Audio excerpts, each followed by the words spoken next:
अस्सलाम वालेकुम जी, welcome into the view concepts. कैसे हैं जी आप? CS301P प्रैक्टिकल जो सब्जेक्ट है उसका हम क्विज़ नंबर लेके आए हैं आपके, जो अभी रिसेंट आपका आने वाला है ना क्विज़।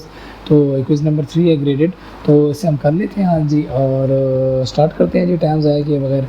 ठीक है, तो उसको कोशिश करेंगे अच्छे से समझें और अपने कंसेप्ट्स भी जो है ना उसको क्लियर करें। हैंडआउट्स का भी हम यूज़ करेंगे ये जो अपने कंसेप्ट्स हैं उनको समझने के लिए और क्रॉस वेरिफिकेशन के लिए, ठीक है, आपकी समझ के लिए। तो चैनल को सब्सक्राइब कीजिएगा ज़रूर अगर आपको वीडियो पसंद आती है। ठीक है जी, तो ये है जी, सबसे पहला है जी, what is the total frequency of character B. अब फ्रिक्वेंसी जो है ना, ये जो नोट्स के साथ लिखी, ये फ्रिक्वेंसीज इनकी लिखी हुई हैं। आपको पता है कि जब हफमैन एनकोडिंग हम करते हैं उसमें मिनिमम फ्रिक्वेंसीज के सेट जो है उन्हें उठा के हम नीचे से स्टार्ट करते हैं। तो यहाँ पे जो नीचे से जो सेट बने हैं इसमें देखें, जो ए और बी का सेट बना है उसमें इनकी फ्रिक्वेंसीज 4 और 5 लिखी हुई हैं। तो यहाँ पे बी की फ्रिक्वेंसी 5 होगी। ठीक है जी, नेक्स्ट है जी, ये कहता है कि बैलेंस फैक्टर नोड 6 का क्या होगा अगर हम नोड 5 डिलीट कर दें। यहाँ पे जो लेफ़्ट जो नंबर ऑफ़ जो होते हैं ना लेफ़्ट सब ट्री, उसमें से माइनस करते हैं राइट, तो यहाँ पे 1 है और यहाँ पे भी 1 है, तो 1 में से 1 गया। अभी के लिए इसकी 0 है बैलेंस फैक्टर, लेकिन जैसे ही हम 5 को यहाँ से डिलीट करेंगे तो 6 का बैलेंस फैक्टर लेफ़्ट पे 0, लेफ़्ट सब ट्री 0 हो जाएंगे और राइट सब ट्री 1 हो जाएगा। तो 0 में से 1 माइनस करें तो -1 इसका आ जाएगा balance factor. Which is the following represents frequency of all characters in Huffman encoding tree. ठीक है, तो तमाम जो फ्रिक्वेंसी होती है ना हफमैन एनकोडिंग ट्री में, यानी हम हफमैन एनकोडिंग ट्री में छोटे छोटे सेट लीस्ट जो नंबर फ्रिक्वेंसीज के सेट होते हैं उनको नीचे से हम जो है ना इस ट्री को हम लोग बिल्ड करते हुए ऊपर की तरफ बढ़ते हैं। और उसका तरीका ये होता है कि दो नोड्स के आपस में सम लेके नया नोड उसका उनका पेरेंट नोड बना देते हैं और करते करते करते हम ऊपर जो पेरेंट नोड होता है ना हमारा पूरा वो बन जाता है। तो पेरेंट नोड में फिर क्या जो है ना पड़ा होता है, तमाम जो कैरेक्टर्स होते हैं उनकी फ्रिक्वेंसी पड़ी होती है। तो ये जो पेरेंट नोड है, ये जो रूट नोड है, तो रूट नोड में तमाम जो उसके नीचे जो पूरा ट्री होगा उसकी तमाम की फ्रिक्वेंसीज़ का सबमिशन या कुल पड़ा होता है। ठीक है, आल पड़ा होता है, या आल कैरेक्टर्स का सबमिशन पड़ी होती है। तो ये जो है इसका करेक्ट आंसर रूट नोड है। ठीक है, नेक्स्ट है जी, what is encoding of character C. Character C की तरफ जाए ना ज़रा आप, कैरेक्टर सी की तरफ कौन सा रास्ता जा रहा है, ये देखें, ये मेरा एरो देखें, यूँ जा रहे हैं और ये जा रहे हैं।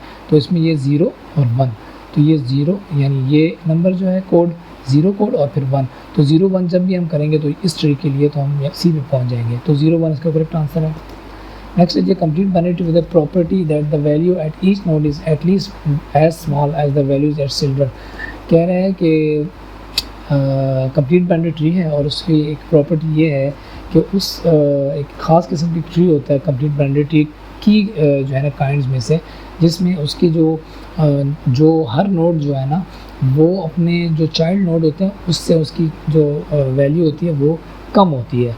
तो ये मिनिमम जो हीप होती है ना उसमें ये रूल लगता है, ये मिनिमम हीप की प्रॉपर्टी है। ओके जी, मिनिमम हीप में चाइल्ड जो भी नोड होगा उसके जो चिल्ड्रन होंगे वो उससे जो है ना नंबर में वैल्यू में बड़े होंगे। ठीक है, आपको मैं दिखा भी देता हूँ, ये मिनिमम हीप है। देखिए ना रूट में यहाँ पे 13 है ना, तो ये इस नोड का जो चिल्ड्रन है वो एक ये है और एक ये है, ये दोनों इससे बड़े हैं, तो ये मिनिमम हीप है। आगे चले जी, if the tree becomes unbalanced after deleting a node then we use dash to rebalance it। जब किसी ट्री में से हम नोड डिलीट कर दें एवियल ट्री में से तो वो अनबैलेंस हो जाता है। तो अनबैलेंस करना, उसको बैलेंस करने के लिए हम रोटेशंस करते हैं।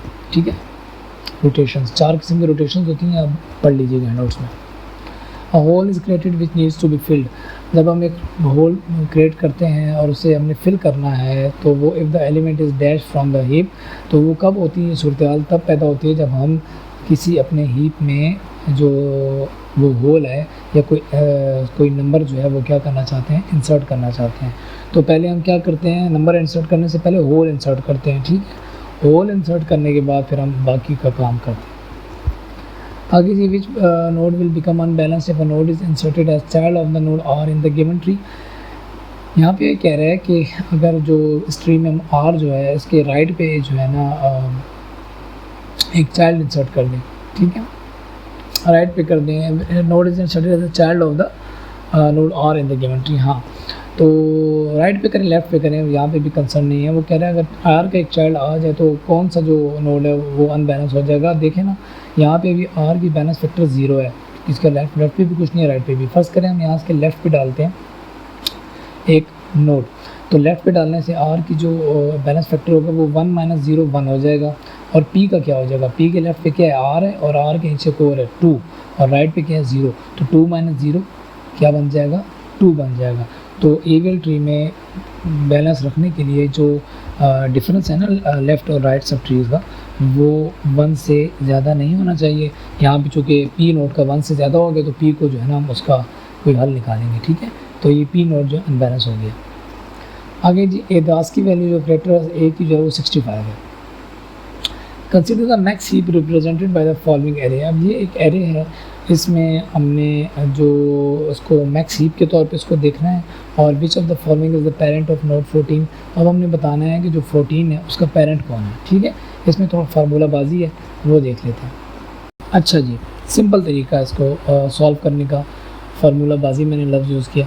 उसके लिए ये है कि हम देखेंगे कि 14 किस नंबर पे है। अब देखते हैं इसको हम काउंट कर लेंगे 1 2 3 4 5 6 7 8 9 पे। तो उसका फार्मूला ये होता है कि जो नंबर जिस जगह पे नोड होता है ना उस पे हम 2 डिवाइड करते हैं और 2 डिवाइड करने के बाद फ्लोर लेते हैं। फ्लोर का मतलब है कि 9 पे अगर हम 2 डिवाइड करेंगे तो आंसर हमारे पास क्या आएगा, आंसर हमारे पास आएगा 4.5।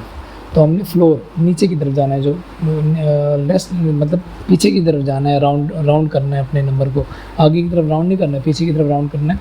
तो 4.5 को जब हम आगे की तरफ राउंड करते हैं तो वो 5 बनता है, लेकिन हमने उसको फ्लोर की तरफ राउंड करना है पीछे की तरफ, तो वो 4 बनेगा। तो ये आ गया आपका formula. We know that the parent of a node, किसी भी नोड का जो पेरेंट होता है वो किस पोजीशन पे होता है, फ्लोर i/2 पे। i जो है वो उसकी पोजीशन होगी। तो यहाँ पे इसकी पोजीशन 8वीं है, 9वीं है, 9 है, 9 पे 2 डिवाइड किया तो 4.5 आ गया। तो फ्लोर इसका लिया तो 4 आ गया हमारे पास। तो चौथे नंबर पे जो भी है ना यहाँ पे वो इसका पेरेंट है 1 2 3 4, चौथे पे 20 है। ओके हो गया जी। नेक्स्ट जी, consider max heap represented by the following array 49 39 36। अच्छा, अब वो कह रहा है, ये ज़रा मामला समझने वाला है। अब वो कह रहा है कि अब हम एक नोड डिलीट कर रहे हैं। अब हम जब नोड एक डिलीट करेंगे ना तो ये ज़रा समझने वाली बात है। इसमें ये है कि हम नोड को जब डिलीट करते हैं तो सबसे पहले देखना है हमने कि मैक्स हीप है मिन हीप है। हमारे पास मैक्स हीप है तो उसमें वो जो रूट नोड 49 है वो उसे डिलीट कर रहे हैं। अब 49 की जगह जो उसके पेरेंट्स में से जो बड़ा होगा ना वो लेगा, ठीक है। वालिद साहब फौत हो गए तो उसके जो छोटे जो 2 बच्चे हैं उसमें जो बड़ा बेटा होगा वो आगे सीट पे बैठ जाएगा। तो 49 की जो यहाँ पे चाइल्ड है वो 39 और 36 हैं, तो 39 चला जाएगा ऊपर, ठीक है। यहाँ तक समझ आ गया। अच्छा, यहाँ पे ना अब हमें एक फार्मूले का तो पता ही है यहाँ पे कि किसी भी नोड के जो बच्चे हैं वो ढूंढने का तरीका ये है कि हम उसकी पोजीशन को मल्टीप्लाई करते हैं 2 से, तो उसका लेफ़्ट चाइल्ड आ जाता है और उसमें प्लस करते हैं 1, ठीक है। तो उसके आगे ही जो है ना उसका राइट चाइल्ड पड़ा होता है, ठीक है। अब यहाँ पे हम देख रहे हैं, अब स्टेप समझने की अगर कोशिश करें, मैं सॉरी मेरे पास कोई ऐसे टूल नहीं है कि हमको समझा सकूं, लेकिन देखें 49 को यहाँ से उड़ा दिया। 49 का जो जगह जो बड़ा बेटा उसका लेगा वो 39 है। 39 का हमने बेटा ढूंढना है बड़े वाला जो उसकी जगह लेगा, ठीक है। 39 तो यहाँ पे सब में आ रहे हैं ना आंसर में, पहला एलिमेंट तो 39 आएगा, ये तो हमें पता है। अब हमने 39 के जो 2 बेटे हैं उसकी जगह पे हमने उस जो बड़ा बेटा है वो लेके आना है।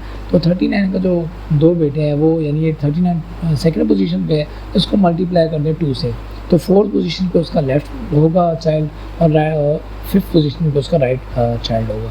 तो यहाँ पे 4th पोजीशन पे 31 है, तो 39 का लेफ़्ट चाइल्ड 31 है और राइट चाइल्ड 27 है। अब इन दोनों में से बड़ा कौन है, 31 बड़ा है ना, मैक्स हीप है ना हमारे पास, तो 31 अब 39 की जगह आ जाएगा। तो यानी ये 49 ख़त्म, 39 49 की जगह आ गया और ये 31 उठ के आ गया 39 अपने वालिद साहब की जगह। तो अब इसका सीक्वेंस बनेगा 39 एंड 31। तो यहाँ पर 39 31 वाले कितने हैं, ये एक ही है ना, तो ये इसका आंसर है। नेक्स्ट है जी, a hole is created which needs to be filled, ये हम कर चुके हैं। A binary will not be considered an ABL tree if the difference between left and right subtree is more than 1। तो ये मैंने आपको बताया था कि ABL ट्री में जो बैलेंस ट्री होता है ना उसमें जो डिफरेंस होता है लेफ़्ट और राइट सब ट्रीज़ का वो 1 से ज़्यादा नहीं होना चाहिए। अच्छा जी, नेक्स्ट है हमारे पास जी कंसीडर अ मिन हीप रिप्रेजेंट, ये एक मिन हीप अब आ गया। मिन हीप में सिनेरियो अलग होता है, उसमें जो सबसे छोटा नंबर होता है वो टॉप पे होता है और उसके जो चाइल्ड्स होते हैं वो उससे बड़े होते हैं, ठीक है। तो यहाँ पे फार्मूला वही है अपना नोड को जो चाइल्ड नोड है फाउंड करने का या पेरेंट नोड को फाइंड करने का फार्मूला सेम ही है, ठीक है। अब यहाँ पे हम देख रहे हैं कि रूट जो नोड है वो यहाँ पे 5 है, तो इसके जो चिल्ड्रन है वो 6 और 8 है ना, तो इन दोनों में से जो छोटा होगा वो उसकी जगह लेगा, तो 5 जब जाएगा तो उसकी जगह 6 आ जाएगा। अब 6 के जो दो जो यहाँ पे चाइल्ड है ना वो हैं 9 एंड 7, तो 9 एंड 7 में से 7 आएगा 6 की पोजीशन लेने, ठीक है। तो 5 ख़त्म हो गया, पहला एलिमेंट 6 आ गया, 6 के बाद आएगा 7, फिर 8 और फिर 9, ठीक है। 6 7 8 9 करेक्ट आंसर। नेक्स्ट ये हम कर चुके हैं जी, दोबारा वही आ गया, ठीक है। पी इसका आंसर है। Okay, a complete binary with a property that the value at least not at least as small as the values in the children also, इसको क्या कहेंगे, मिन हीप। ये हम कर चुके हैं, ठीक है। ये मिन हीप है। ये मिन हीप की प्रॉपर्टी है कि बच्चे जो हैं वो सॉरी जो पेरेंट नोड है वो छोटा होगा और उसके चिल्ड्रन जो है वो बड़े होंगे वैल्यू में जी। ये भी हम कर चुके हैं हफमैन कोडिंग में। फ्रिक्वेंसी क्या है, बी की फ्रिक्वेंसी क्या है, 5 है। ओके, ये बड़ा समझने वाला क्वेश्चन है, बहुत मज़े का है, सबसे अच्छा मुझे यही लगा है, तो ये देख लें आप इसको। इसमें वो कहता है कि जो एक स्ट्रिंग कैब है, तो गिवन जो हफमैन ट्री है उसको यूज़ करते हुए हम कैब तक कैसे पहुंचेंगे, कौन सा कोड हमें वहाँ तक पहुँचाएगा।